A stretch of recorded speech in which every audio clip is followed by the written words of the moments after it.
This is a fox track. The next track is until right over there. This thing was bounding. But there's plenty of potential prey sources in this area. There's deer, snowshoe hares, cottontail rabbits, red and gray squirrels, as well as white-footed mice, deer mice, things like that. Here we go. These are fresh deer tracks right here. Those were made today or yesterday. Right up on the top of the hill now. The closest road with any houses is probably a mile back down that way. And the closest road with any houses this way is, God, 10, 15 miles? I don't know, a long ways. We're just going to kind of zigzag around here and see if we can find anything. Alright, here's just some sign from another large animal that you can find up here. These are moose tracks. An old ones. You can see the dew claws. You can see the two parts of the hoof. Some old moose scat. That scat's older than the track, but that just tells me that moose are up here frequently.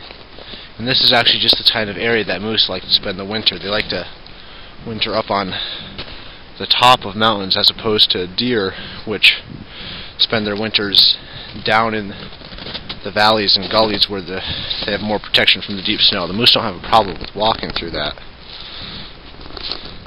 Ruffed grouse tracks right here. Yet another prey source, potentially.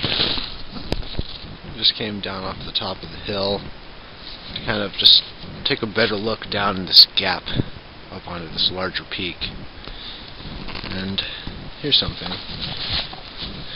Initially, kind of looks like what we got here is a heel, partial imprint, but on closer inspection that's not what it is. You can see two separate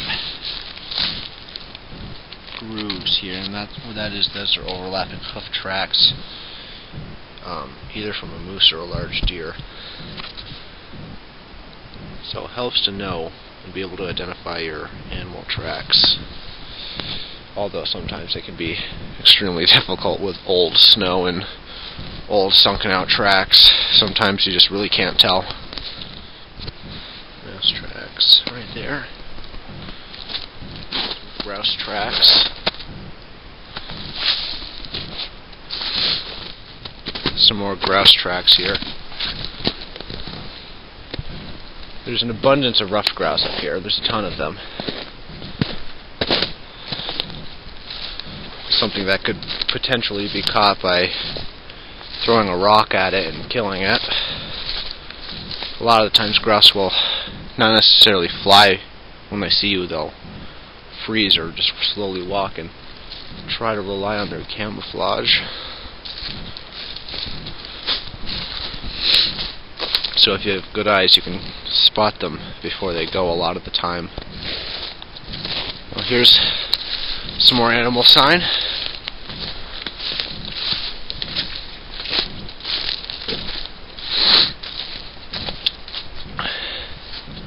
That's from a moose, where they take their bottom teeth and scrape the bark up so they can eat that inner layer of bark. That's a major food supply for them during the winter.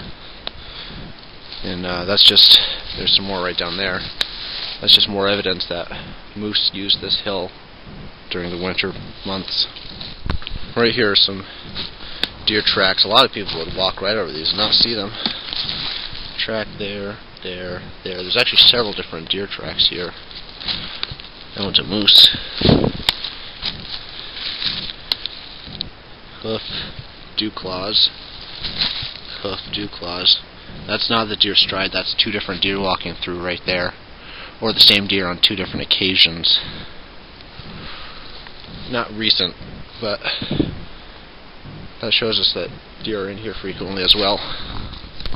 Some very old moose droppings here. Those were from a bull moose. You can tell with deer and moose sometimes that it's a bull when the droppings are more clumped together rather than a scattered pile of pellets. Those are gray squirrel tracks. Here are the tracks of another northeastern predator. These are from a male fisher.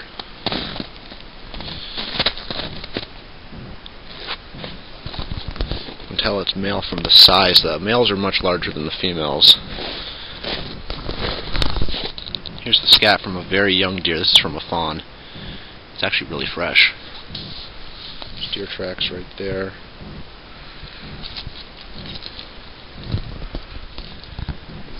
I'm heading back down towards the blueberry field, and there's fresh tracks on top of mine. It's either a coyote or a large fox. I can't really tell. Probably a small coyote. Came through after I did. There's obviously an abundance of prey food sources up here. Lots of grouse, squirrels, deer, moose, probably calf moose if anything's being preyed on.